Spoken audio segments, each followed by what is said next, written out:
Hello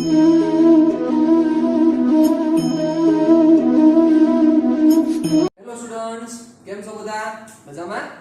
ચાલો આજના સેશનને થોડુંક આગળ વધારીએ, થોડુંક સમજીએ, થોડાક દાખલા કરીએ. ચાલો તો સૌથી પહેલા જે આપણે સમ કરવો છે એ 3.18 સ્વાધ્યાયનો દાખલા નંબર 3.18 જેની આપણે ચર્ચા કરી લઈએ. જોજો, કોઈ એક રાજમાર્ગ પર, બહુ સારો સમજે, બહુ ઈઝી સમજે, સમજવા જેવો સમજે.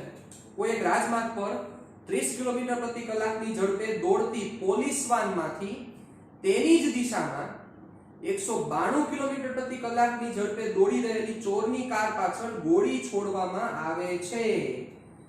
સાંભળજો, કોઈ એક રાજમાર્ગ છે, હા જેવો તેવો તો બાર હોય નહીં, આપણે એક રાજમાર્ગ ભલે ખાડા પડી ગયા હોય, પછી કોઈ એક રાજમાર્ગ પર 30 કિલોમીટર પ્રતિ કલાકની ઝડપે દોડતી પોલીસ વાન, એક પોલીસ વાન છે કે જે 30 કિલોમીટર પ્રતિ કલાકની ઝડપે દોડે છે, એ પોલીસ વાનમાંથી તેની જ દિશામાં 192 કિલોમીટર પ્રતિ કલાકની ઝડપે દોડી રહેલી ચોરની કાર પર શું કરવામાં આવે છે? તો કે ગોળી છોડવામાં આવે છે.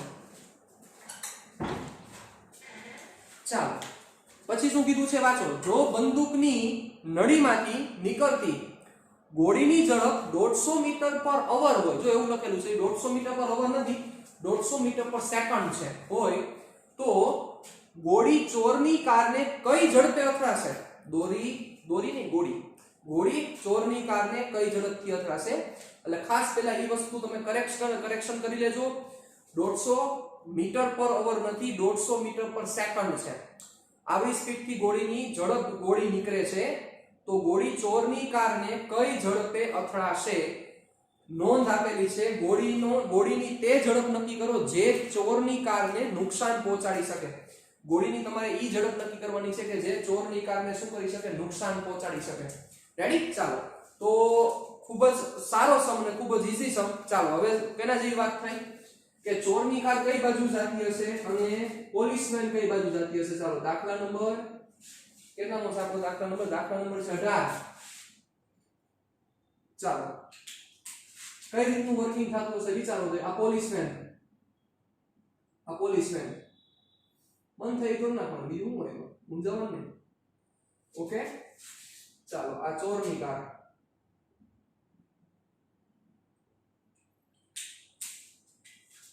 આની સ્પીડ કેટલી છે? પોલીસમેનની ઝડપ એટલે વીપી કેટલી છે? તો કે 30 કિલોમીટર પ્રતિ કલાક, અને ચોરની કાર એટલે વીટી, ટી એટલે થીપ, 192 કિલોમીટર પર આર.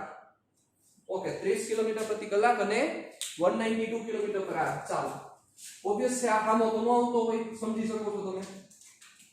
એટલે કઈ બાજુ જાય છે? આ બાજુ જાય છે, આ એનો પીછો કરે છે. આ ભાઈ આને નથી પહોંચી શક્યો એમ, એટલે અહીંથી આને ગોળી ચલાવવી જ પડે, નકર આ ભાગી જાય સીધો. એટલે અહીંથી એક ગોળી છોડવામાં આવે છે. ચાલો ગન દોરી નાખો મસ્તી નાનકડી. હાલ અહીંથી એક ગોળી છોડવામાં આવે છે કે જે ગોળીની ઝડપ કેટલી છે? ઈ ગોળીની ઝડપ છે કોની સાપેક્ષે? ચોરની કારની સાપેક્ષે 150. બરોબર, બંદૂકની નળીમાંથી નીકળતી ગોળીની ઝડપ 150 મીટર પર સેકન્ડ છે. બરોબર, એટલે હવે ઈ 150 મીટર પર સેકન્ડ છે, ઈ કોની સાપેક્ષે હોય? સિમ્પલ છે. આ ગનને ક્યાં રાખેલી છે? તો કે પોલીસ કારની અંદર, એટલે ઈ 150 મીટર પર સેકન્ડ કોની સાપેક્ષે હોય? પોલીસ કારની સાપેક્ષે. સાંભળજો, એટલે velocity of bullet with respect to police van એટલે VBP = 150 મીટર પર સેકન્ડ.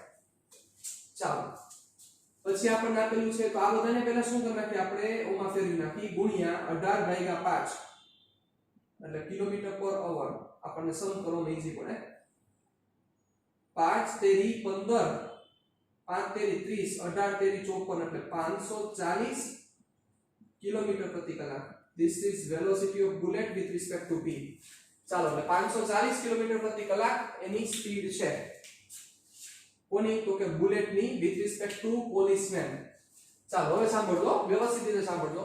પ્રશ્ન એવો પૂછ્યો છે કે ચોરની કારને આ બુલેટ કેટલી ઝડપથી અથડાશે? એટલે આ બુલેટ છે ચોરની કારને કેટલી ઝડપથી અથડાશે? આવો પ્રશ્ન તમને પૂછેલો છે. સાંભળજો, બહુ સમજવા જેવી ડિસ્કશન છે, બહુ ઈઝી વસ્તુ છે.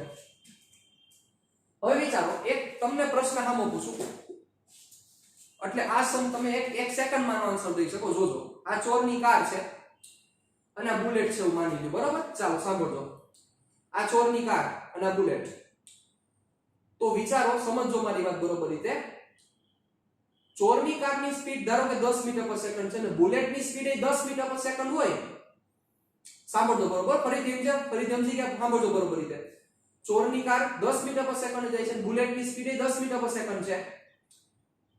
તો હવે મારો પ્રશ્ન એ છે કે ચોરની કાર ને આ બુલેટ કેટલી સ્પીડથી અથડાશે?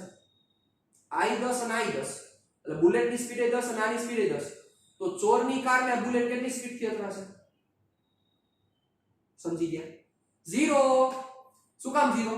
હવે ઓબવિયસ છે કે આ જેટલી સ્પીડથી જાય જેટલી સ્પીડથી આ જાય છે, ઓબવિયસ છે આ બુલેટ આને અથડાય જ નહીં, કારણ કે સાપેક્ષ અંતર અચળ જળવાઈ ગયું. વિચારો. અથવા આ બુલેટ સપોઝ આ નજીક હોય અહીંયા, તો આની જેટલી સ્પીડ છે એટલી જ આની સ્પીડ હોય તો પણ આ અથડાશે નહીં, એટલે કે નુકસાન નહીં કરે બુલેટ.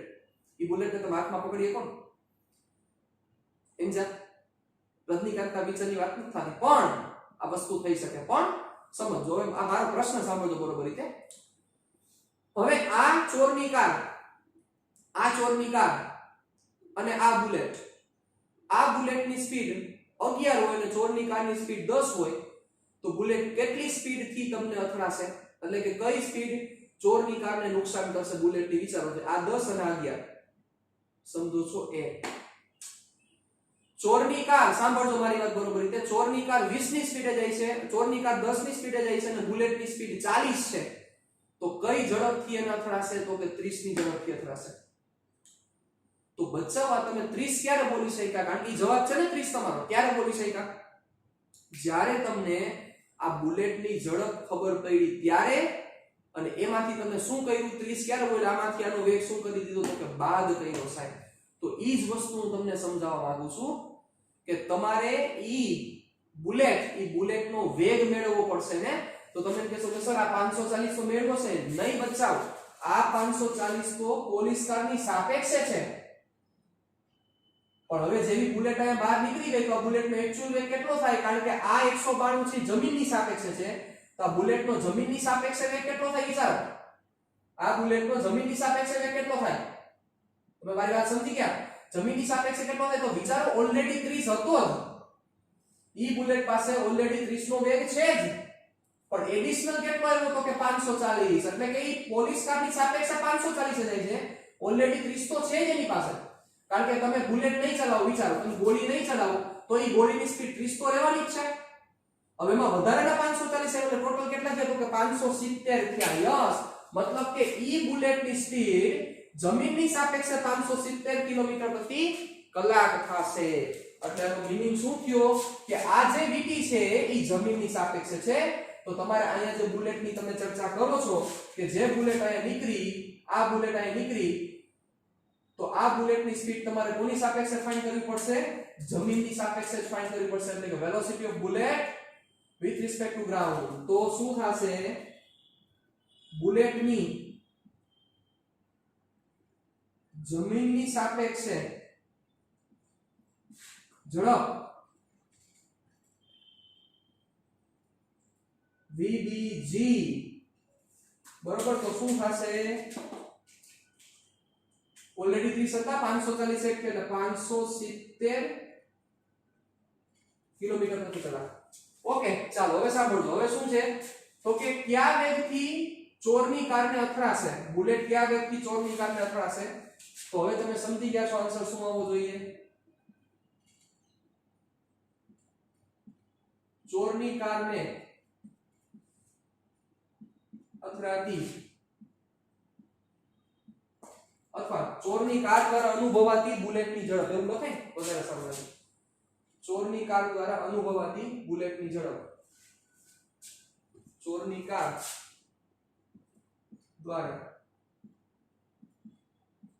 અનુભવાતી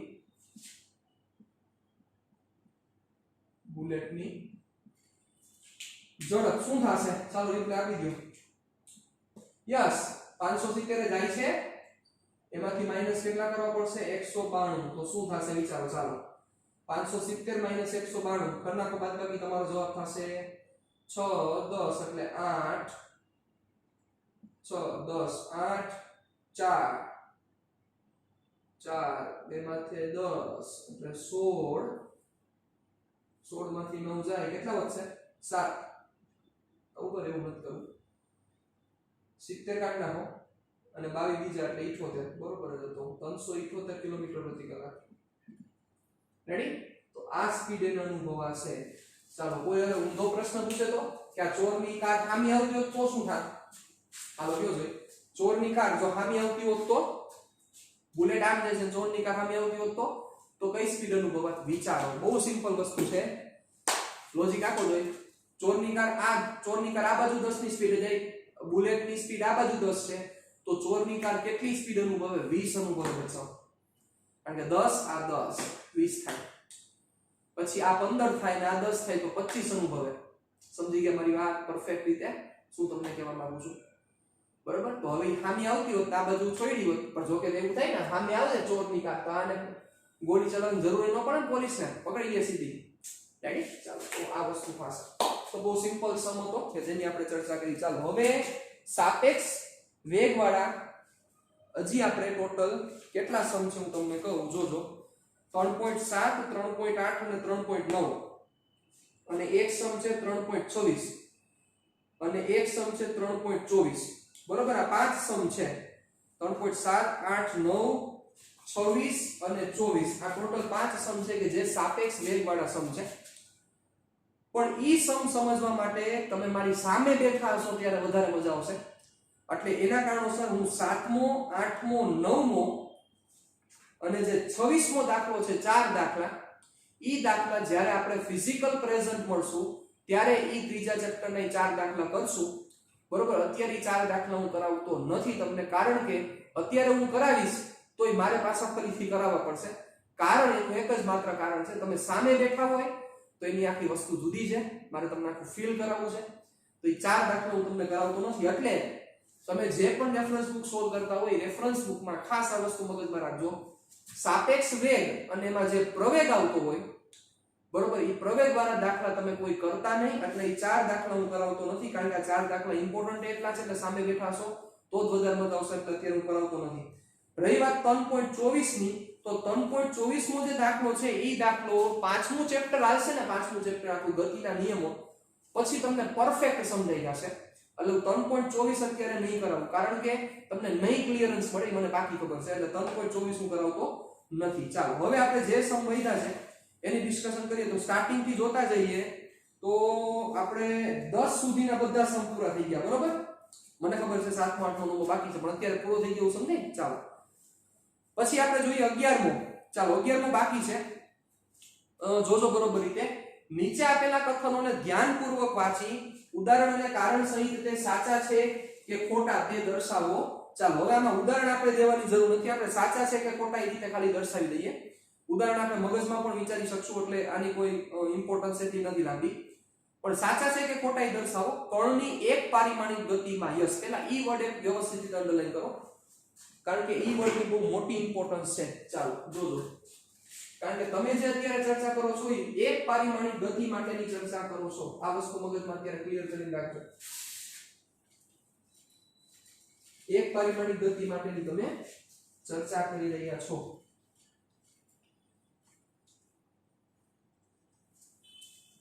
ચાલો કણની એક પારિમાણિક ગતિ માટેની તમે ડિસ્કશન કરો છો જોજો it means you are discussing about the one dimensional motion only પહેલું કોઈ એક ક્ષણે તેની એટલે કણની કોઈ એક ક્ષણે તેની ઝડપ શૂન્ય હોવા છતાં તેનો પ્રવેગ અશૂન્ય હોઈ શકે છે ચાલો આવું શક્ય છે વન ડાયમેન્શનલ મોશન થતી હોય તો આવું શક્ય છે કે કોઈ એક ક્ષણેની ઝડપ 0 હોય પણ એનો પ્રવેગ અશૂન્ય હોય વિચારો જોઈએ શક્ય છે યાદ કરો શક્ય છે કે કોઈ ક્ષણે એની ઝડપ 0 હોય પણ એનો પ્રવેગ અશૂન્ય હોય હાલો વિચારો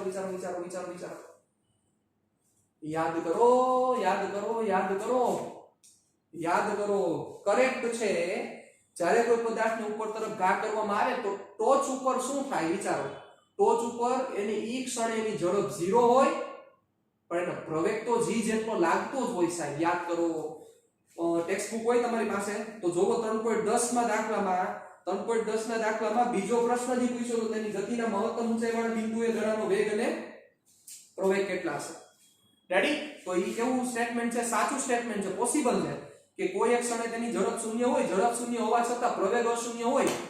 જ્યારે કોઈ પદાર્થ ઉપર તરફ ગાળવામાં આવે તો ટોચના પોઈન્ટ ઉપર શું થાય? ટોચના પોઈન્ટ ઉપર એનો વેગ શૂન્ય થાય, ઝડપ શૂન્ય થાય, પણ એનો પ્રવેગ તો પ્રેઝન્ટ હોય જ. રેડી? એટલે તમે એના આન્સરમાં આવું લખી શકો.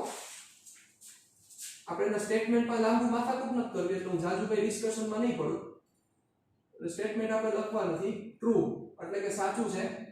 દાખલા નંબર કયો દાખલો? દાખલા નંબર 10 માં બી. રેડી? ચાલો હવે બી. બીજું શું છે?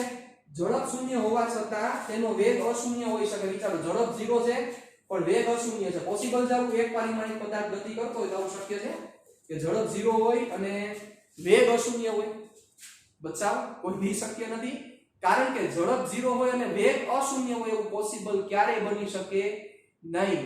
બરોબર? અને બીજી વસ્તુ, જો તમને એવો વિચાર આવતો હોય કે સાહેબ સરેરાશ ઝડપ શૂન્ય હોય ત્યારે સરેરાશ વેગ અશૂન્ય હોય, તો મગજમાં રાખજો, તમે સરેરાશની ચર્ચા નથી કરતા, ખાલી ઝડપ લખેલું છે અને ખાલી વેગ લખેલો છે. એનો મીનિંગ એવો થાય કે તમે તત્કાલીનની ચર્ચા કરો છો. એટલે તત્કાલીન ઝડપ 0 હોય તો કોઈ દી તત્કાલીન વેગ અશૂન્ય ન હોઈ શકે. ઈ પણ કેવું હોય? 0 હોય. કારણ કે વેગનું માન જ કોણ છે? તો કે ઝડપ છે.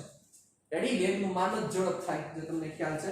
વેગમાં ફેર એટલો છે, ખાલી દિશા દર્શાવે છે અને એક પરિમાણિકની ચર્ચા કરો છો. એટલે સેકન્ડ સ્ટેટમેન્ટ ઇઝ ફોલ્સ, એટલે કે ખોટું છે. ચાલો સ્ટેટમેન્ટ નંબર સી. ચાલો સી માં શું થશે કયો જોઈએ? ઝડપ અચળ હોય તો પ્રવેગ હંમેશા શૂન્ય હોય. ચાલો વિચારો જોઈએ. વન ડાયમેન્શનલ મોશન માટે આ વસ્તુ સાચી થશે. ઝડપ અચળ હોય તો પ્રવેગ હંમેશા શૂન્ય હોય. એક પદાર્થ છે, પદાર્થની ઝડપ અચળ છે, ઝડપમાં કઈ ફેરફાર નથી થતો, એક પરિમાણિકમાં ગતિ કરે છે, તો એનો પ્રવેગ હંમેશા કેવો હોય છે? તો કે શૂન્ય હોય છે. આવો પ્રશ્ન એને કીધો છે. ઝડપ અચળ છે પણ પ્રવેગ હંમેશા કેવો હોય? તો કે શૂન્ય. ચાલો, ઝડપ એટલે પ્રવેગનું માન, સોરી વેગનું માન. તો ઝડપ અચળ છે એનો મતલબ વેગનું માન, વેગનું મૂલ્ય અચળ જળવાઈ રહે છે. તેનો મીનિંગ શું થાય? તો કે એક કન્ડિશન, પહેલી કન્ડિશન કઈ? તો કે કોઈ એક પદાર્થ એક જ દિશામાં ગતિ કરતો હોય અને અચળ વેગી ગતિ કરે છે. તેનો મીનિંગ એવો થાય કે એની ઝડપનું, એનું જે વેગનું મૂલ્ય છે અચળ રહેશે. એટલે ઝડપની કિંમત અચળ જળવાઈ રહેશે, કન્ટિન્યુઅસલી જાતો જાય છે. ઓકે, હવે સાંભળો. તો અચળ વેગ છે તો એનો મીનિંગ પોસિબલ છે ને કે પ્રવેગ શૂન્ય થાય. પોસિબલ નહીં, થાય. એટલે પ્રવેગ કેવો થાય? તો કે શૂન્ય. કેટલાક સ્ટુડન્ટ્સને એવો વિચાર આવશે, કેટલાક સ્ટુડન્ટ્સ તો ડાયરેક્ટ કહી દેશે કે સર આ પરફેક્ટ ટ્રુ સ્ટેટમેન્ટ છે. પણ હવે હું તમને સામું અહીંયા પ્રશ્ન પૂછું છું, બરોબર? કે વિચારો, સડન અહીંયા કોઈ દીવાલ છે, અહીંયા એક દીવાલ રહેલી છે એવું વિચારીએ આપણે. ચાલો એ જોજો. અહીંયા દીવાલ રહેલી છે એવું વિચારીએ. અહીંયા એક બ્લોક છે, હાલો એવું વિચારી લો, ધ્યાન આપજો. આ બ્લોક છે ને અહીંયા એક દીવાલ છે. અચળ વેગી ગતિ કરે છે અને એની સ્પીડ અચળ છે.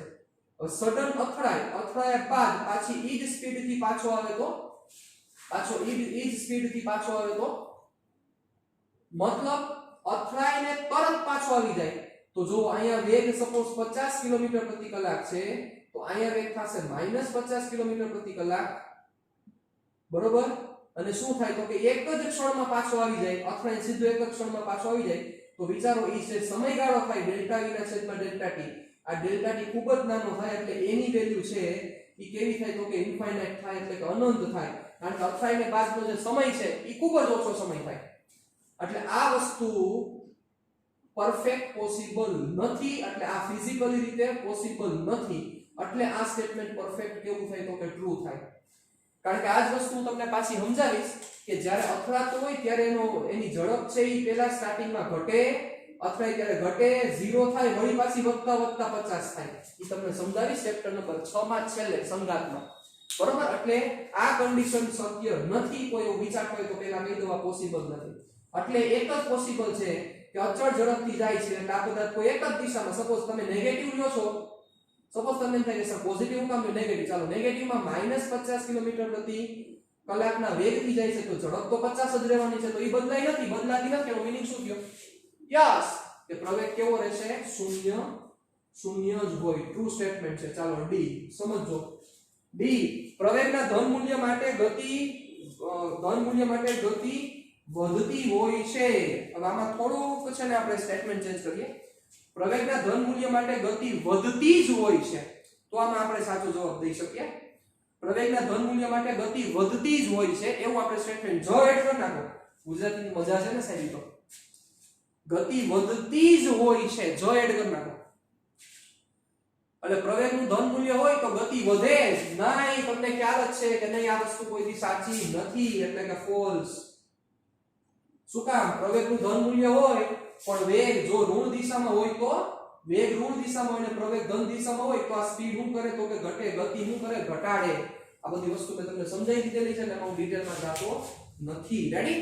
તો શું થયું? True false, true false. વાહ, આપણે નાના હતા નો રમતા નહીં, ઇંગ્લિશમાં આવતું આઈ થિંક એમાં આવતું સાચું ખોટું, સાચું ખોટું, true false, true false. Ready? ચાલો 12મો થઈ ગયો છે, 13મો કરી દીધો છે આપણે, 14મો પતી ગયો છે, 15મો. યસ, હવે સાંભળજો 15માં શું કીધું છે? બહુ સિમ્પલ વસ્તુ છે. સ્વાધ્યાય પ્રશ્ન 3.13 અને 3.14 તમે ટેક્સ્ટ બુક સાથે જ રાખજો તમારી. 3.13 અને 3.14 માં આપણે સરેરાશ ઝડપ અને સરેરાશ વેગ વચ્ચેનો તફાવત કાળજીપૂર્વક સ્પષ્ટ કર્યો. ઓકે, 13 અને 14 માં ભણી ગયા. તાક્ષણિક ઝડપ અને તાક્ષણિક વેગ માટે આવા તફાવત પર વિચાર કરવો આવશ્યક નથી. તાક્ષણિક ઝડપ અને તાક્ષણિક વેગ માટે આવા તફાવત પર વિચાર કરવો આવશ્યક નથી. તાક્ષણિક ઝડપ હંમેશા તાક્ષણિક વેગના માન જેટલી જ હોય છે. શા માટે? આવો પ્રશ્ન તમને પૂછેલો છે. તાક્ષણિક ઝડપ અને તાક્ષણિક વેગ માટે આવા તફાવત પર વિચાર કરવો આવશ્યક નથી. તાક્ષણિક ઝડપ હંમેશા તાક્ષણિક વેગના માન જેટલી જ હોય છે. શા માટે? મતલબ તાક્ષણિક ઝડપ અને તાક્ષણિક વેગ ઈ બંનેના માન કેવા હોય છે? તો કે સરખા હોય છે એવું કહેવામાં આવેલું છે. આવો પ્રશ્ન કહેવા માંગે છે. ઓકે, ચાલો આ વસ્તુ તમને કીધેલી છે. તાક્ષણિક ઝડપ અને તાક્ષણિક વેગ ઈ બંનેના માન કેવા છે? તો કે સરખા છે. આવું શું કામ? આવો પ્રશ્ન કીધેલો છે. તો તાક્ષણિક ઝડપ નો મતલબ શું થશે? જો વિચારો તો કે ઝડપ, સરેરાશ ઝડપનું સૂત્ર હું લખું તો શું થાય? પથ લંબાઈના છેદમાં સ્થાનાંતર, પથ લંબાઈના છેદમાં સમયગાળો અને સરેરાશ વેગનું સૂત્ર લખું તો શું થાય? સ્થાનાંતર ના છેદમાં સમયગાળો. રેડી? સ્થાનાંતર ના છેદમાં સમયગાળો. રેડી? ચાલો જોજો બરોબર રીતે. સરેરાશ ઝડપ એટલે પથ લંબાઈના છેદમાં સમયગાળો, સરેરાશ વેગ એટલે સ્થાનાંતરના છેદમાં સમયગાળો. ઓકે, ચાલો સાંભળજો બરોબર. તો હું તત્કાલીન કરું તો શું થાય વિચારો. પથ લંબાઈને પણ હું જો અત્યારે ડેલ્ટા x વડે દેખાડું છું, સમયગાળાને ડેલ્ટા t વડે દેખાડું છું, સ્થાનાંતરને આપણે ડેલ્ટા x વડે દેખાડીએ અને સમયગાળાને ડેલ્ટા t વડે દેખાડું. હવે લિમિટ ડેલ્ટા t → 0 એપ્લાય કરી આપણે તો આ dx ના છેદમાં dt થઈ જાય. તમને ખ્યાલ છે? આ dx ના છેદમાં dt થઈ જાય. તમને ખ્યાલ છે? હવે વિચારો, સાંભળજો. તમે એને લાંબો સમય આપો તો પોસિબલ થાય ને કે આ કણ અહીંથી અહીંયા જાય, વળી પાછો અહીંથી અહીંયા આવે તો પથ લંબાઈને સ્થાનાંતર જુદા થાય. પણ અતિ સૂક્ષ્મ સમય હોય, વિચારો અતિ સૂક્ષ્મ સમય હોય તો આ પદાર્થે ટ્રાવેલ કરેલું ડિસ્ટન્સ પણ અતિ સૂક્ષ્મ જ હોય. તો એ અતિ સૂક્ષ્મ સમયમાં પાછો રિટર્ન ન થઈ શકે. અતિ સૂક્ષ્મ સમયમાં સપોઝ આ બાજુ જાય છે તો આ જેની પથ લંબાઈ થાય ને એ જ એનું સ્થાનાંતર થાય. ફેર કાંઈ ન પડે, માત્ર ને માત્ર દિશાનો ફેર પડે. એટલે શું થાય તો કે તત્કાલીન કયો તોય ભલે, તત્કાલીન ઝડપ કયો તોય ભલે અને તત્કાલીન વેગ કયો તોય ભલે, તત્કાલીન ઝડપ અને તત્કાલીન વેગમાં વિચારો જોઈએ. અહીંયા તત્કાલીન ઝડપ અને તત્કાલીન વેગ તમે વિચારો તો અતિ સૂક્ષ્મ સમય ગયો તો સ્થાનાંતર અતિ સૂક્ષ્મ થયું હોય, પથ લંબાઈ અતિ સૂક્ષ્મ હોય તો આ બંનેના મૂલ્ય કેવા થાય? તો કે સમાન જ થાય. સિમ્પલ વસ્તુ છે, એટલે સમજાવવાની જરૂર નથી. તમે સ્ટેટમેન્ટ આવું લખી શકો, હું બોલું છું એ લખી નાખો તમે તમારી બુકમાં. અતિ સૂક્ષ્મ સમયગાળા માટે પથ લંબાઈ અને સ્થાનાંતરનું મૂલ્ય સમાન હોય અને કારણોસર તત્કાલીન ઝડપ અને તત્કાલીન વેગના મૂલ્યો કેવા હોય છે? સમાન હોય છે. I am not discussing about the average speed and average velocity. Ready? આ વસ્તુ થોડું ધ્યાન રાખો. ચાલો, તો વસ્તુ આપણે પૂરી કરી. 15મો દાખલો આપણો. ચાલો, એના પછી આપણે જે બાકી છે એની ચર્ચા કરીએ તો 3.19 દાખલા નંબર 3.19 ની આપણે ચર્ચા કરવી છે. નીચે આકૃતિ 3.22 માં આપેલ આલેખો માટે યોગ્ય પરિસ્થિતિ સૂચવો. ઓકે, ચાલો 3.19 તમારી સામે દાખલા નંબર પ્રેઝન્ટ છે. તમારી સામે દાખલો એ પ્રેઝન્ટ છે 3.19. નીચે આકૃતિ 3.22 માં આપેલ આલેખો, જો તમને 3 આલેખ આપેલા છે, યોગ્ય પરિસ્થિતિ સૂચવો. બરોબર, કઈ પરિસ્થિતિ માટે આ વસ્તુ થશે તમે ખાલી ડ્રો કરજો, બીજું આપણે કઈ એમાં જાજુ લખવું નથી. ચાલો હાલો વિચારો તો એમાં કેટલાક સ્ટુડન્ટ્સ ને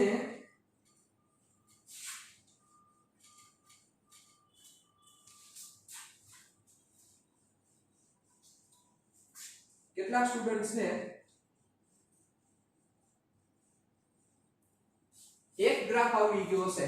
જે વ્યવસ્થિત રીતે ભણેલા છે એને તરત લાઈક થઈ જશે, જે વ્યવસ્થિત રીતે નથી ભણેલા અથવા જે તે સમયે લોચા જ માર્યા છે ભણવામાં એ બધાને લાઈક નહીં થાય. જોવો 3.19 માં હું જે ગ્રાફ કહું છું એ કયા ગ્રાફની ચર્ચા કરું છું કે જે ઓલરેડી આપણે ભણી ગયા છીએ. જોવો હું ગ્રાફની ચર્ચા કરું છું એ બીજો ગ્રાફ છે 3.19 માં ગ્રાફ નંબર 2. તમારી પાસે તમે બુક રાખજો, બુકમાં તમે જોતા જાજો. ગ્રાફ નંબર B જોવો તમે સાહેબ, એ ઓલરેડી આપણે ભણી ગયા છીએ.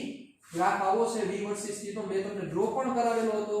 કોઈને યાદ આવ્યું હોય તો દાખલા નંબર 12 માં હું ચર્ચા કરું છું વેલોસિટી વર્સિસ ટાઈમ. આવો જ ગ્રાફ હતો, યાદ કરો. પરફેક્ટ ડ્રો નથી કર્યો પણ તમે સમજી ગયા. અહીંથી ઘટતો જતો હતો.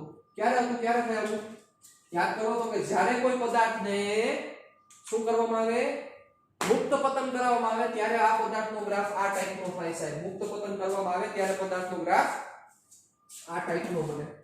બરોબર, ઈ ગ્રાફ આવો તો જો તમને યાદ હોય તો યાદ કરો. મેં ડ્રો કરાવેલો છે, મને ખ્યાલ છે.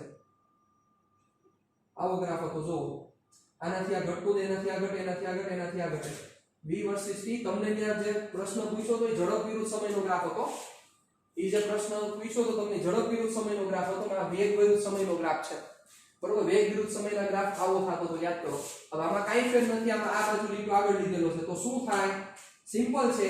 ત્યાં તમે 0 સમય ક્યારે લીધો તો યાદ કરો. દાખલા નંબર 12 જો નથી યાદ તો તમે બુકમાં જોતા જાજો, પછી જોજો, એમને નહીં જોતા. દાખલા નંબર 12 માં એવું હતું, તમે અહીંથી સમજો. અહીંથી પદાર્થને મૂક્યો ત્યારે t બરાબર 0 લીધેલો હતો. હવે વિચારો, સમજો, તમારે 0 અહીંયા જ લેવાનો છે, પણ ઈ પેલા પદાર્થ અહીંથી આમ ઉપર તરફ આવતો હોય તો, મતલબ અહીંથી એને ઉપર તરફ કોઈ વેગથી ઘા કર્યો, સપોઝ 30 મીટર પર સેકન્ડના વેગથી એને ઉપર તરફ ઘા કર્યો છે. બરોબર, વેગ ઘટતા 0 થાય. હવે હું t બરાબર 0 લઉં તો આની પેલાની જે ગતિ છે, પેલાની જે ગતિ થાય ઈ ગતિનો સમય મારે કેવો લેવો પડશે? મારે માઈનસ લેવો પડે, કેવો લેવો પડે? વિચારો, મેં t બરાબર 0 લેવાનું ક્યારે ચાલુ કર્યું? અહીંથી આ પદાર્થને ઉપર તરફ થ્રો કર્યો છે, ઈ પદાર્થ ટોપ ઉપર પહોંચ્યો, ત્યારે હું t બરાબર 0 કન્સિડર કરું છું. એની પહેલાનો સમય મારે માઈનસ લેવો પડે, પણ એ પહેલાનો વેગ, સમય માઈનસ અને વેગ કેવો લેવો પડશે? પ્લસ. શું કામ પ્લસ? તો ઉપર તરફનો વેગ આપણે ધન લઈએ છીએ, ઓબ્વિયસ મારે આ જ કન્ડિશન લેવી પડે. Simple, it's very easy to understand. તો આ ગ્રાફ કયો થયો? ત્યાં સિમ્પલ લખી નાખો સાઈડમાં, હું બોલું છું એ વર્ડ લખી નાખો કે મુક્ત પતન, અથવા આપણે એમ લખી કોઈ એક વેગથી એ બુકમાં નહીં, તમે ટેક્સ્ટ બુકમાં જ લખી નાખજો, કોઈ બીજી પાસની રિક્વાયરમેન્ટ નથી. કોઈ એક વેગથી ઉપર તરફ ફેંકવામાં આવે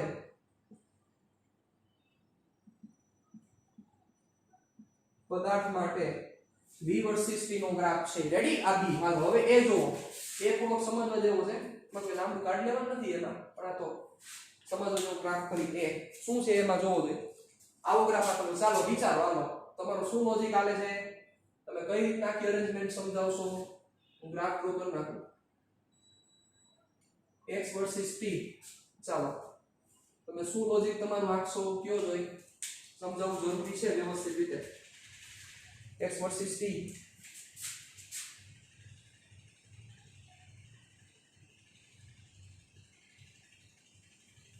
ચલો આવો ગ્રાફ છે.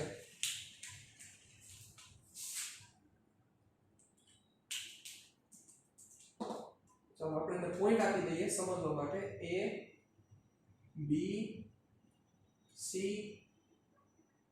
આખો છે ને b અને આને કહી દો e.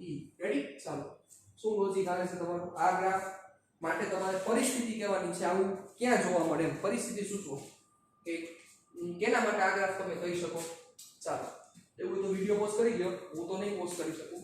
બરાબર, વિડિયો પોઝ કરી દો અને વિચારો કેના માટે થાય. તો ઈ સમજવા માટે સૌથી પહેલા તમે ગ્રાફને અન્ડરસ્ટેન્ડ કરો. આ ગ્રાફ શું કહેવા માંગે છે? a થી b સમયગાળામાં પદાર્થનું સ્થાન 0 છે. એનો મતલબ કે a થી b સમયગાળામાં પદાર્થનું સ્થાન 0 છે અને સ્થાનમાં ફેરફાર ન થતો, એટલે a થી b સમયગાળામાં પદાર્થ સ્થિર છે.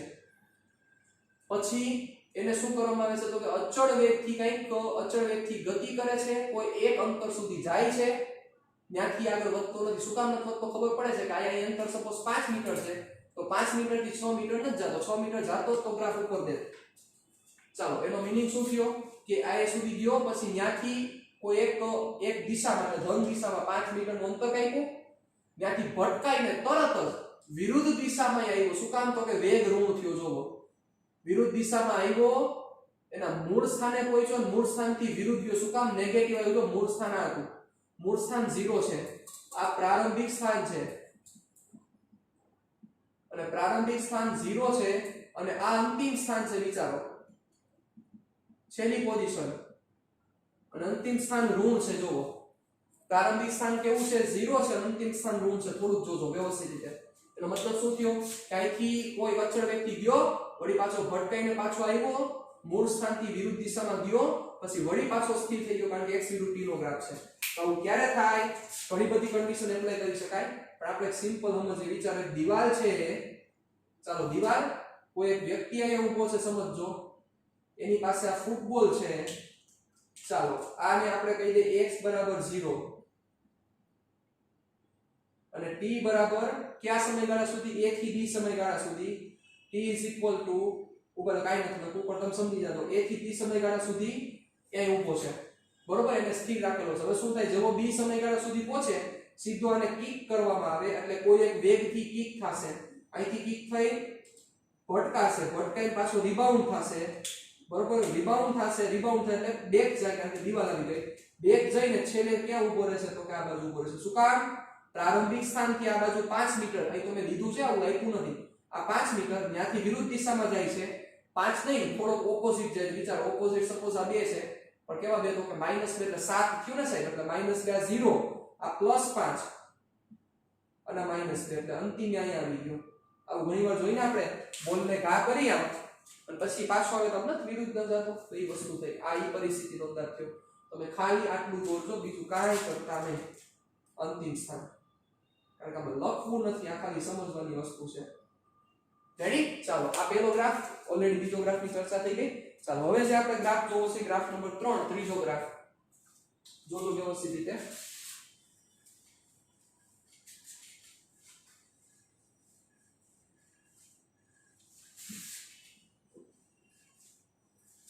ત્રીજો ગ્રાફ. ચાલો, ત્રીજા ગ્રાફમાં શું મગજ આવે છે તમારું? થોડુંક વિચારો જો. ત્રીજા ગ્રાફમાં શું મગજ આવે છે તમારું? જો એવું નથી, હું એમ કહું કે આ જ જવાબ થાય એવું જરૂર નથી. તમે બીજી પરિસ્થિતિ વિચારી શકો કે જે પરિસ્થિતિ આ રીતનું બિહેવ કરતી હોય વિચારી શકાય. એવું જરૂરી નથી કે હું કહું ઈ સાચું, બરોબર? આ તો મને મગજમાં આવ્યો એટલે મેં તમને કરાવી દીધું હોય, તો તમે બીજી પરિસ્થિતિ વિચારીને પરફેક્ટ આન્સર દઈ શકતા હોય તો હાલે. એમાં કોઈ જરે મૂંઝાવાની વાત નથી, બરોબર? ચાલો જોજો. હવે છે ત્રીજો ગ્રાફ. યસ, ત્રીજો ગ્રાફ શું છે? a વર્સિસ t નો ગ્રાફ છે. ચાલો, a versus t graph is like this. ચાલો, a વર્સિસ t નો ગ્રાફ આવો છે. સમજો આ ગ્રાફ પહેલા શું કહેવા માંગે છે, થોડુંક વિચારો.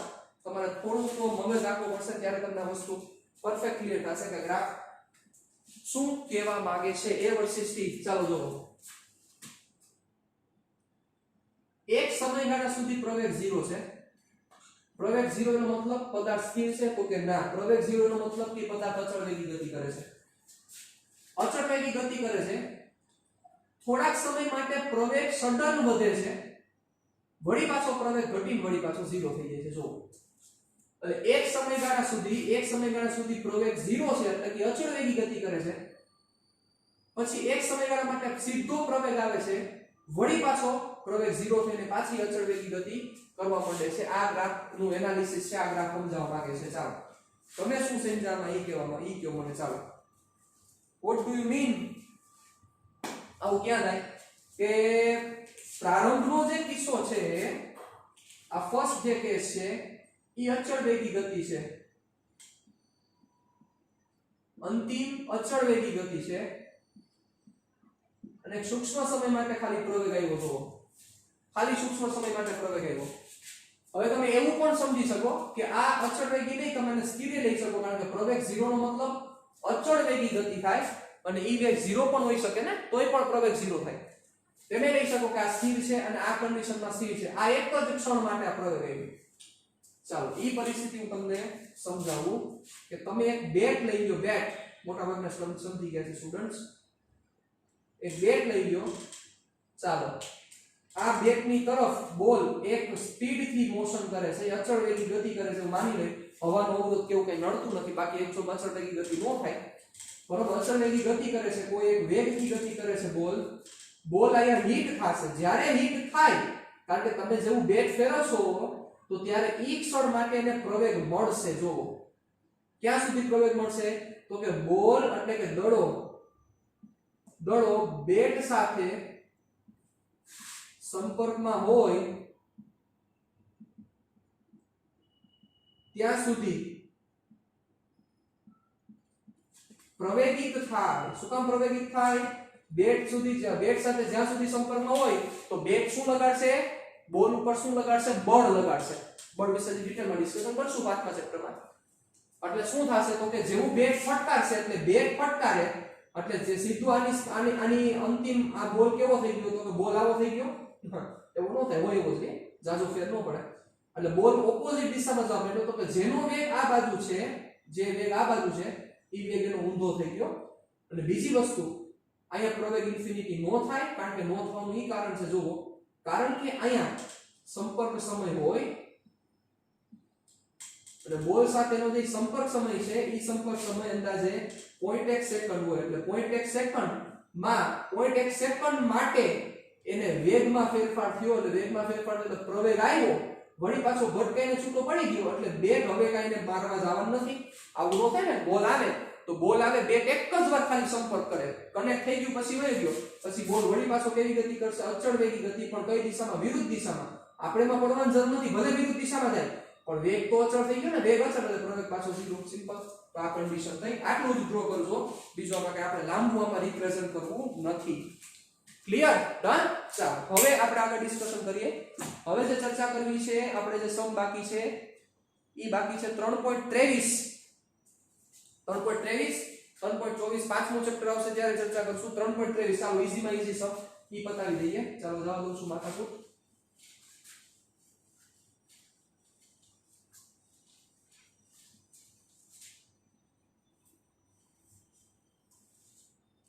ચાલો હવે 3.23 ની આપણે ડિસ્કશન કરી લઈએ, જોજો બરોબર રીતે.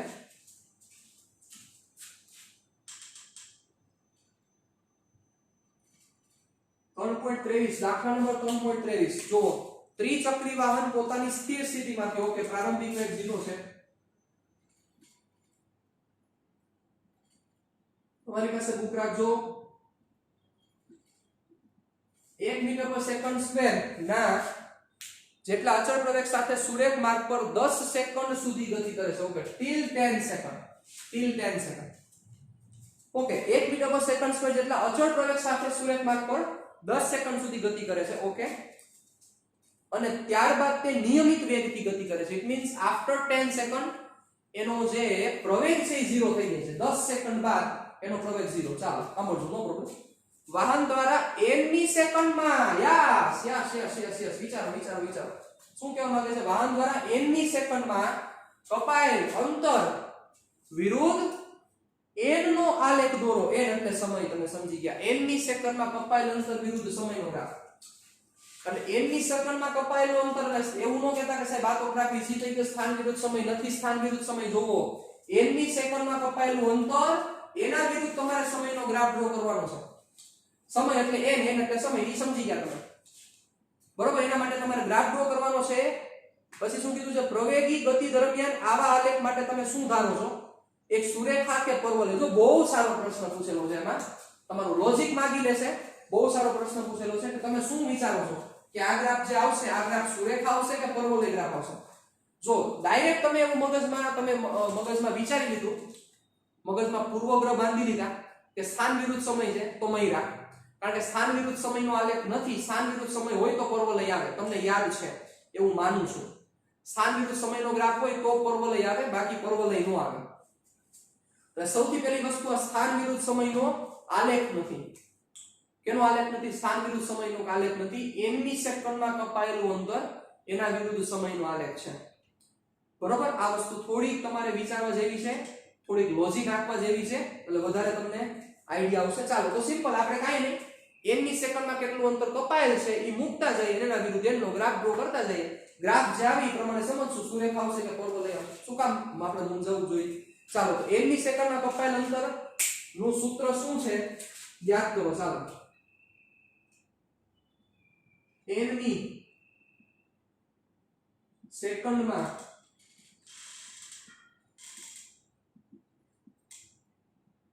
કપાયેલ અંતર, હાલો, કારણ કે અચળ પ્રવેગી ગતિ છે ને એમની સેકન્ડમાં કપાયેલ અંતર xn v0 plus a/2 into 2n minus 1. યાદ કરો, પ્રારંભિક વેગ 0 છે 10 સેકન્ડ સુધી, એટલે a/2 2n minus 1 xn. હવે આમાં કિંમત મૂકતા જાવ એટલે આપણું કામ પૂરું થઈ જાય. એટલે 1/2 2n minus 1, n બરાબર 1 મૂકો, n બરાબર 2 મૂકો, n બરાબર 3 મૂકો, n બરાબર 4 મૂકો, n બરાબર 5 મૂકો, કામ પૂરું તમારું. શું કામ વિચારો? એટલે પહેલી સેકન્ડમાં કપાયેલું અંતર કેટલું થાય, બીજી સેકન્ડમાં કપાયેલું અંતર કેટલું થાય, ત્રીજી સેકન્ડમાં કપાયેલું અંતર કેટલું થાય. અહીંયા મૂકતા જાવ ને ગ્રાફ ડ્રો કરતા જાવ, કાંઈ માથાકૂટમાં પડવાનું નથી. બીજું તમે આવું કરી શકો, નાના છોકરાઓ જેવું, હું ના નહીં પાડું, તમે આવું કરી શકો. n ની કિંમત અને અહીંયા xn, ધોરણ 10 યાદ કરો, y અને x માં આવું કરતા 1 2 3 4 5 6 7 8 9 10. પછી પહેલી સેકન્ડમાં એ લખો, બીજું સમજી ગયા તમે હું કહેવા માંગુ છું, પણ હું નહીં કરું. રેડી? ચાલો જોજો. હવે પહેલી સેકન્ડ મૂકો, અહીંયા પહેલી સેકન્ડ મૂકો એટલે શું થશે? 2 - 1 એટલે 0.5. ચાલો પહેલી સેકન્ડ ને 0.5, ચાલો 0.5 અહીંયા ધારો કે, ચાલો 0.5.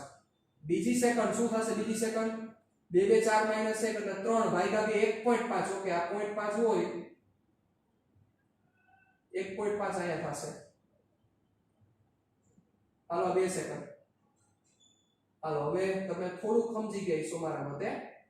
અહીંયા 2.5 સેકન્ડ, 3.5 સેકન્ડ, 4.5 સેકન્ડ. રેડી? એમ કરતા કરતા કરતા કરતા છેલ્લે 10 મૂકશો, 10 * 20 - 1 એટલે 19. 19 ભાગ્યા 2 કેટલા થાય? 19 ભાગ્યા 2 9.5 આઈ થિંક. 19 ભાગ્યા 2 9.5. ઓકે, એટલે ઉભા રહ્યો, તમને મારે ગ્રાફ તમને દોરી દેવો પડશે, તો તમે દોરી નાખો તો હાલે, એમાં કોઈ પ્રશ્ન નથી. જોજો આપણે થોડું કામ નાનું કરી નાખી, 0.5 દેખાડવાનું નથી એવું કર્યું,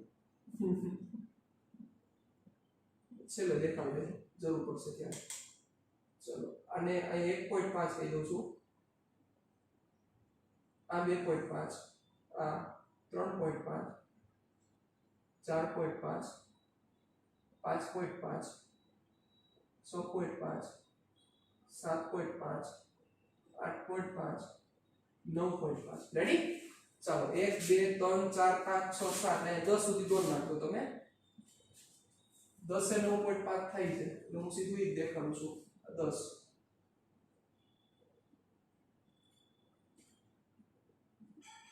ચાલો હવે 0.5 દેખાડવો પડશે ને, આ 0.5. ચાલો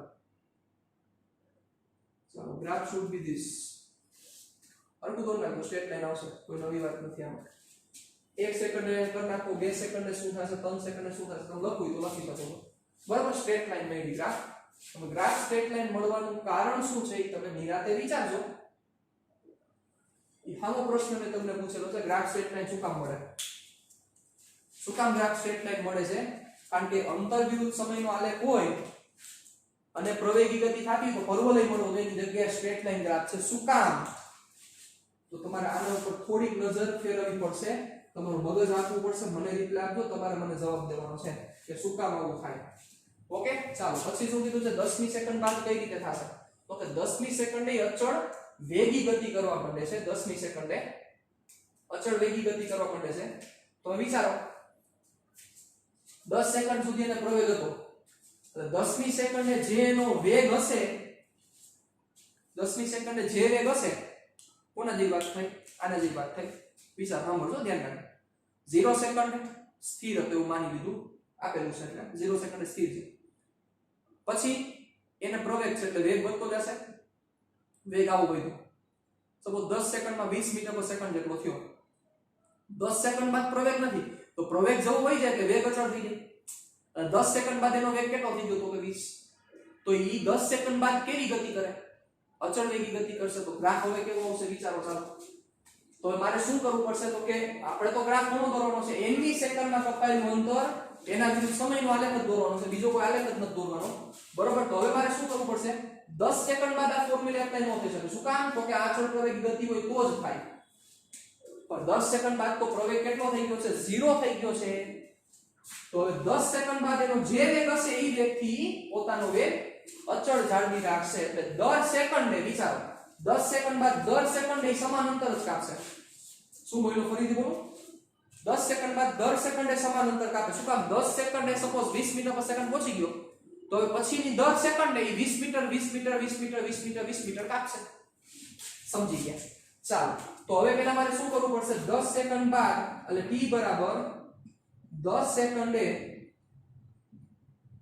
પદાર્થનો વેગ કેમ મળશે? યસ, બહુ સિમ્પલ છે યાર. હવે તો આ બધું v v0 at. ચાલો, v0 કેટલો હતો? 0. a કેટલો હતો? 1. 10 મતલબ 10 મીટર પર સેકન્ડ થયો 10 સેકન્ડે. તો 10 સેકન્ડ બાદ પદાર્થ વાહન છે ને, 10 સેકન્ડ બાદ વાહન, 10 સેકન્ડ બાદ વાહન, 10 સેકન્ડ બાદ વાહન કેટલી સ્પીડથી ગતિ કરશે? હા, 10 સેકન્ડ બાદ વાહન દર સેકન્ડે 10 મીટર અંતર કાપે, કારણ કે વેગ અચળ થઈ ગયો. તો દર સેકન્ડે કાપેલું અંતર વિચારો. એટલે હવે 11 સેકન્ડ 12 13 14, તો 10 થી 11 માં કાપેલું અંતર કેટલું થાય? 10 થાય ને. એટલે મારે ગ્રાફ અહીંથી થોડોક ઉપર લેવો પડશે, કારણ કે 10 મારે દેખાડવો પડશે અહીંયા. એટલે અમે 10 રિપ્રેઝન્ટ કરી દીધા. હાલો, ગ્રાફને થોડોક ઉપર લઈ લીધો. પછી 10 થી 11 સેકન્ડમાં 10, 11 થી 12 10, 12 થી 13 10, પછી ગ્રાફ સ્ટ્રેટ લાઈન થઈ ગઈ. મતલબ દર સેકન્ડે ઈ 10 મીટર અંતર કાપશે, દર સેકન્ડે 10 મીટર અંતર કાપશે. ચાલો, સ્ટ્રેટ લાઈન થઈ ગઈ. પછીનો ગ્રાફ આવો થાય. તો આ ગ્રાફ સિમ્પલ બન્યો. બરોબર? પણ આ ગ્રાફમાં સમજવા જેવી વસ્તુ એ છે, ભલે તમને તમારી સમજાવવું છે કે આ તો x વિરુદ્ધ t નો આલેખ છે. નહીં, xn વિરુદ્ધ t નો આલેખ છે. તો તમે જે લોજિક આપો છો એ મુજબ ગ્રાફ અહીંયા નો આવ્યો, આવો જ આવ્યો. અને પરફેક્ટ સાચો પણ ગ્રાફ છે, નાઈ નથી પાડતો, પરફેક્ટ સાચો છે. પણ શું કામ આવું થયું એ તમારે મને કહેવાનું. રેડી? ચાલો, હવે આપણે જ્યારે પણ નેક્સ્ટ લેક્ચરમાં મળીશું ત્યારે બધા દાખલાઓ પતી ગયા છે. જે બાકી છે જ્યારે આપણે ફિઝિકલ પ્રેઝન્સમાં મળશું ત્યારે કરશું. જ્યારે આપણે નેક્સ્ટ લેક્ચરમાં મળીશું ત્યારે ચેપ્ટર નંબર 4 થી આપણે શરૂઆત કરશું. ઓકે? યસ, હજી એક તમારે આઈ થિંક મને યાદ છે ત્યાં સુધી યસ તમારે દાખલો બાકી છે, દાખલા નંબર 14. હા, 14 બાકી છે. ચાલો 14 મો પતાવી દઈએ. હવે બહુ જેવો લાગશે તમને.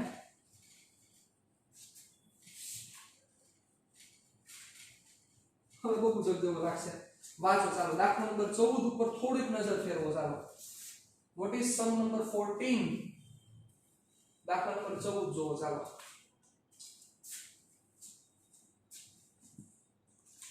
ટેક્સ્ટબુક લઈ લેજો. ચાલો, દાખલા નંબર 14 બહુ ઈઝી સમ છે અને બહુ હવે તમને ઈઝી લાગશે. જુઓ, એક વ્યક્તિ સુરેખ માર્ગે 5 કિલોમીટર પ્રતિ કલાકની ઝડપે તેના ઘરથી 2.5 કિલોમીટર દૂર આવેલા માર્કેટમાં જાય છે. કેવડી સ્પીડથી? 5 કિલોમીટર પ્રતિ કલાકની ઝડપે તેના ઘરેથી 2.5 કિલોમીટર દૂર આવેલું એક માર્કેટ છે, માર્કેટમાં જાય છે. પરંતુ માર્કેટને બંધ જુએ છે, માર્કેટની બંધ જુએ છે. તે તરત જ 7.5 કિલોમીટર પ્રતિ કલાકની ઝડપે ઘરે પાછો ફરે છે. એટલે 7.5 કિલોમીટર પ્રતિ કલાકની ઝડપે પાછો પોતાના ઘરે આવી જાય છે. ચાલો, સાંભળજો મારી વાત બરોબર રીતે. સ્પીડ જો અચળ છે એટલે આમાં ખોટા મગજના ઘોડા નો દોડાવતા. અચળ પ્રવેગી ગતિના સમીકરણ ઓલા સમીકરણ નો લાગે, કારણ કે સ્પીડ અચળ છે. જો અચળ ઝડપથી જાય છે. સરેરાશ વેગનું માન અને સમયગાળો 0 થી 30, 0 થી 50 અને 0 થી 40 માટે વ્યક્તિની સરેરાશ ઝડપ કેટલી હશે આ તમારે કહેવાનું છે. એટલે સરેરાશ વેગ અને સરેરાશ ઝડપ કેટલી હશે કયા સમયગાળા માટે 0 થી 30, 0 થી 50, 0 થી 40 માટે. ચાલો આ ત્રણ વસ્તુ માટે તમને કીધી છે. ચાલો પેલા સમ ને વ્યવસ્થિત રીતે રીડ કરો, વ્યવસ્થિત રીતે સમજો શું કહેવા માંગે છે. વ્યક્તિ સુરેખ માર્ગે 5 કિલોમીટર પ્રતિ કલાક ની ઝડપે ગતિ કરે છે. તેના ઘરેથી 2.5 કિલોમીટર દૂર શાક માર્કેટ. ચાલો ડ્રો કરીએ આપણે સિમ્પલ વેમાં, સિમ્પલ મેનરમાં. જોજો આ એનું ઘર 2.5 કિલોમીટર દૂર આવે શાક માર્કેટ. શાક માર્કેટ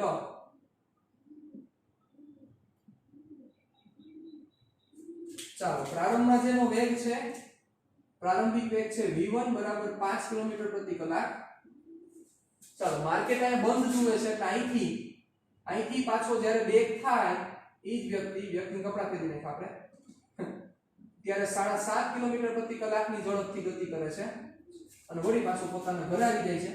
તમારે શું ફાઇન્ડ કરવાનું છે? તમારે 0 થી 30 મિનિટ, 0 થી 40 મિનિટ ને 0 થી 50 મિનિટ માટે સરેરાશ ઝડપ જોઈએ છે અને સરેરાશ વેગ જોઈએ. તો સિમ્પલ વાત છે. 0 થી 30 મિનિટ તો બચાવ તમારે 0 મિનિટે, 30 મિનિટે, 40 મિનિટ અને 50 મિનિટે સ્થાન ગોતવો પડશે. વિચારો સમજા? શું કામ? સરેરાશ ઝડપ એટલે હવે તો બહુ ઈઝી સમજાઈ ગયું આપણા માટે. ડેલ્ટા એ સરેરાશ ઝડપનો મતલબ પથ લંબાઈના છેદમાં સ્થાનાંતર, સોરી પથ લંબાઈના છેદમાં સમયગાળો. પણ ક્યારે 0 થી 30 તો મીનિંગ ઈ ગોતવો પડે કે તમારે 30 મિનિટે ઈ વ્યક્તિનું સ્થાન ક્યાં છે. કારણ કે 0 એ તો ચાલો ખબર છે, આપણે 0 મેન્શન કરી દઈએ કે t બરાબર 0 એ ભાઈ ક્યાં છે? તો કે t બરાબર 0 એ ભાઈ ઘરે, પોતાની ઘરે છે એટલે 0 સ્થાન છે. ચાલો માની લઈએ, નો પ્રોબ્લેમ. પણ 30 મિનિટે ક્યાંથી ગોતવું પડશે, 40 મિનિટે ક્યાંથી ગોતવું પડશે, 50 મિનિટે ક્યાંથી ગોતવું પડશે? મળી જાય બચ્ચો. ચાલો તો આપણે ઈ ગોતી કે શાક માર્કેટ તે પહોંચવા માટે કેટલો સમય લાગ્યો હશે, પહેલા ઈ ગોતી દો. ચાલો હવે લોજિક આલવું જોઈએ, મગજ આલવું જોઈએ, નાખો જોઈએ. 5 કિલોમીટર પ્રતિ કલાકની ઝડપ છે, 2.5 કિલોમીટરનું અંતર કાપવાનું છે. તો બચ્ચાઓ અહીંયા પહોંચે ત્યારે કેટલી મિનિટ થઈ હોય, કેટલી મિનિટે અહીંયા પહોંચી જાય? થોડું વિચારો તો. હાલો મગજ આપીને જવાબ દો જોઈએ. કેટલી મિનિટમાં અહીંયા શાક માર્કેટ પહોંચી જાય? 5 કિલોમીટર એટલે 1 કલાકમાં 5 કિલોમીટર કાપે છે, 2.5 કિલોમીટર કાપવાનું છે. યસ, અડધી કલાક એટલે 30 મિનિટ. રેડી? ચાલો સાંભળજો. હવે હું લખતો જાઉં છું શોર્ટ એન્ડ સ્વીટમાં. વ્યક્તિને શાક માર્કેટ એ પહોંચવા માટે લાગતો સમય, હાલો અંતરના છેદમાં વેગ. હવે આમાં બોલવાનું જ નથી, કાંઈ તમને ખબર જ પડી જવું જોઈએ. અંતરના છેદમાં વેગ એટલે 5.5 અવર એટલે 30 મિનિટ. રેડી? એટલે t બરાબર 30 મિનિટે ભાઈ અહીંયા છે. ચાલો હવે અહીંથી ઘરે જવા માટે કેટલો સમય લાગે એ ગોતી દે. એટલે ઘરે પાછો કયા સમયે ઘરે આવે છે? ચાલો વ્યક્તિને શાક માર્કેટ થી ઘરે પહોંચવા માટે લાગતો સમયગાળો. વ્યક્તિને શાક માર્કેટ થી ઘરે પહોંચવા માટે લાગતો સમયગાળો. શાક માર્કેટ થી ઘરે કેટલા સમયમાં પહોંચે? ચાલો વિચારી જોજો. શાક માર્કેટ થી ઘરે કેટલા સમયમાં પહોંચે? યસ, વેગ છે, અંતર છે તો સમયગાળો મળી જ જાય. t ડેશ કહી દો. ચાલો કેટલો થશે? અંતર 2.5 કિલોમીટર પણ 7.5 ની સ્પીડ છે. 25 તેરી 75 એટલે 1/3 કલાક. 1/3 કલાક એટલે થાય 20 મિનિટ. ગુણ્યા 60 કરી નાખો એટલે 20 મિનિટના સમયગાળામાં ઈ શાક માર્કેટ થી ઘરે પહોંચી જાય. તો શાક માર્કેટ એ 30 મિનિટે હતો તો 20 મિનિટ બીજી આપો ત્યારે પાછો ઘરે પહોંચી ગયો. એટલે ઘરે પહોંચશે ત્યારે સમય કેટલો થયો હશે? 50 મિનિટ. હવે કામ પૂરું. 50 મિનિટે ભાઈ પાછા ઘરે પહોંચી જશે. ચાલો તો હવે તમારે શું કરવાનું છે? 0 થી 30 તો આવા સમૂહ નો કરાવું તો સારી વાત છે. પહેલું 0 થી 30 મિનિટ માટે તમારે શું ગોતવાનું છે? સરેરાશ ઝડપ. તો 0 થી 30 માટે સરેરાશ ઝડપ શું થાય? કાપેલું અંતર કેટલું? તો કે 2.5. સમયગાળો કેટલો? તો કે 30 મિનિટ. પણ આપણે છે ને સાંભળો કલાકમાં જ રાખીએ એટલે આન્સર સારો આવે, કિલોમીટર પ્રતિ કલાક આવે. એટલે કલાકમાં રાખો એટલે કેટલી થાય? અડધી કલાક. એટલે 0.5 એટલે શું થશે? 5 કિલોમીટર પર આર. ચાલો સરેરાશ વેગ શું થશે? સ્થાનાંતરના છેદમાં સમયગાળો, સ્થાનાંતર એ 2.5, સમયગાળો 0.5 એટલે કેટલું થશે? 5 કિલોમીટર પ્રતિ કલાક. ચાલો 0 થી 30. પછી બીજો પ્રશ્ન છે 0 થી 50. હાલો તમે કઈ લખવા જોઈએ, મારે નો કેવું જોઈએ. સરેરાશ ઝડપ. ચાલો સરેરાશ ઝડપ 0 થી 50 માં કાપેલું અંતર 0 થી 50 અઢી અને અઢી બીજા 5, લોચાનો મારતા જરાય 5 કેટલી મિનિટ? 50 મિનિટ. તો મિનિટમાંથી કલાક જવું તો ભાગ્યા 60 કરવા પડે. સિમ્પલ. આ કે ના? મિનિટમાંથી કલાક જવું તો ભાગ્યા 8. શું કામ? 1 કલાક એ 60 મિનિટ, કલાકમાંથી મિનિટમાં જવું તો ગુણ્યા 8 કરવા પડે. તો મિનિટમાંથી કલાકમાં જવું તો ભાગ્યા 8 એટલે 1/60 કલાક. ક્લિયર? ડન. ચાલો ઉપર અને ઉપર લઈ લો. 5 લઈ ગયા એટલે 6 કિલોમીટર પ્રતિ કલાક એવરેજ. રાઈટ થાય કે નો થઈ? 5 ઉડ્યા છેદનો છેદ અંશમાં 6. ચાલો સરેરાશ વેગ શું થશે કયો? સ્થાનાંતર કેટલું થયું? તો કે 0. સમયગાળો 50/60 કાઈ ફેર ન પડે. 0 કિલોમીટર પર અવર. ચાલો હવે એક વસ્તુ તમારા ઉપર છોડું છું. હાલો નીએ કરાઈ દો. મજા કરો. 0 થી 40 મિનિટ. યસ, તો 40 મિનિટે સ્થાન ગોતવું પડશે. ક્યાંય છે ભાઈ 40 મિનિટે? વિચારો. 30 મિનિટે ભાઈ અહીંયા છે, 50 છે અહીંયા છે. અચળ ઝડપે ગતિ કરે છે તો સિમ્પલ છે 40 મિનિટે ભાઈ અહીંયા હશે. એટલે t બરાબર 40 મિનિટ. t બરાબર 40 મિનિટે ભાઈ અહીંયા હશે. અને આ કેટલું અંતર થાય સાહેબ? ઓબ્વિયસ આનું અડધું 1.5 કિલોમીટર ડિસ્ટન્સ થશે આ. રેડી? t બરાબર 40 મિનિટ. ચાલો તો હવે સરેરાશ ઝડપ શું થશે કયો? સરેરાશ ઝડપ કાપેલું અંતર 40 મિનિટમાં કાપેલું અંતર કેટલું થાય? અઢી અને હવા બીજા એટલે 3.75 કિલોમીટર અંતર કાઈ પૂછે છે. શું કામ? સરેરાશ ઝડપ એટલે પથ લંબાઈ કરવી પડે. પથ લંબાઈ અહીંથી 40 સુધી. અહીંથી પહેલા અહીંયા ગયો અઢી અને અહીંથી પાછો આવ્યો હવા બીજા એટલે 3.75 ના છેદમાં સમયગાળો કેટલી? તો કે 40 મિનિટ. 40 ભાગ્યા 60 કલાકમાં ફેરવી નાખ્યા. રેડી? ઉપર 3.75 ગુણ્યા 6 ભાગ્યા 4 જે થાતું ઈ લખના આન્સર. અને સરેરાશ વેગ શું થશે? સ્થાનાંતર. તો સ્થાનાંતર કેટલું થયું? હતો ઘરે 0 એ 40 કોઈ છો ક્યાં? અહીંયા. તો સ્થાનાંતર આટલું જ થાય એટલે કેટલું થાય? 1.25.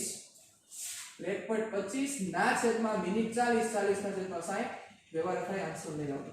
રેડી? મળીએ નેક્સ્ટ સેશનમાં ચેપ્ટર નંબર 4 સાથે. ટાટા બાય બાય, સી या, फिर मिलेंगे चलते चलते.